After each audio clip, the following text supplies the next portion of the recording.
एक गांव में एक लाला रहता था। वो लाला बहुत कंजूस था। उसकी गांव में एक परचून की दुकान थी।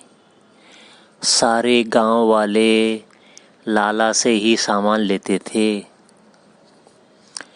लाला जो है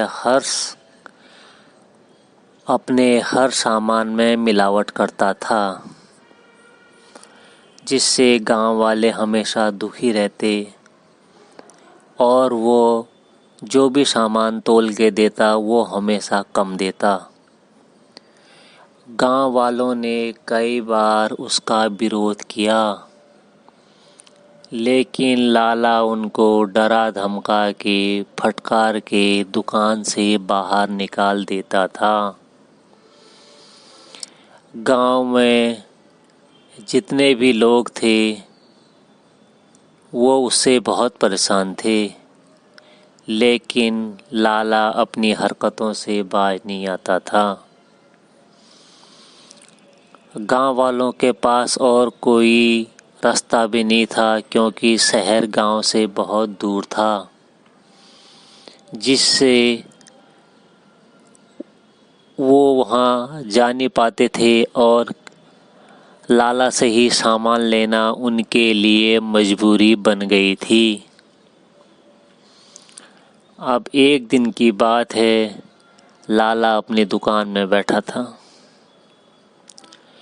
और उस दुकान पे लुटेरे आ गए। जब लुटेरे आ गए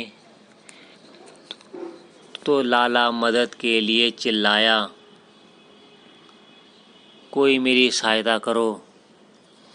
लेकिन लाला की गलत आदतों की वजह से कोई भी गांव का आदमी लाला की सहायता के लिए नहीं आया।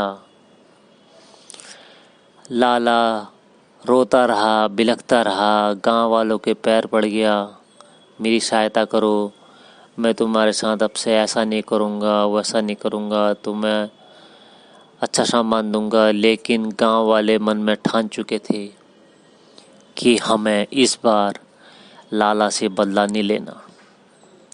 और लुटेरों ने लाला का गल्ला लूट लिया और महंगा महंगा जो भी सामान दुकान में था उसे थैले में भर के ले जाने लगी। लाला की आंखों में आंसू भर भर के आ रहे थे, लेकिन वो विवश था। वो डाकुओं का कुछ कर नहीं पा रहा था, लुटेरों का कुछ कर नहीं पा रहा था, क्योंकि लुटेरों के पास बंदूकें थी, तलवारें थी। और एक ने तो तलवार लाला के कंधे पे लगा दी थी कि उसने कहा, लुटेरे ने, अगर तूने जरा सा भी और ड्रामाबाजी की, तेरी गर्दन हम इस तलवार से उड़ा देंगे।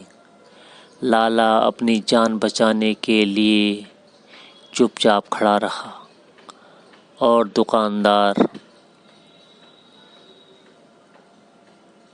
दुकान से लुटेरे सामान लूटते रहे और लाला बहुत परेशान हो गया। लुटेरों ने सामान अपने घोड़ों में लादा और वहाँ से रफू चक्कर हो गए। लाला के पास अब कुछ नहीं बचा था, ना गले में पैसा, ना दुकान में सामान। और वो अपनी भरभराई आंखों से गांव वालों को देख रहा था। लेकिन गांव वाले ने लाला से मुंह फेर लिया और वो अपने गांव की तरफ जाने लगे, अपने घरों की तरफ जाने लगे। अब लाला सुधर चुका था, लेकिन उसने इस कहानी से ये सीख ली कि मैं आगे से कोई भी गलत काम नहीं करूँगा। जो भी मेरे पास आएगा मैं उसको ईमानदारी से सामान दूंगा।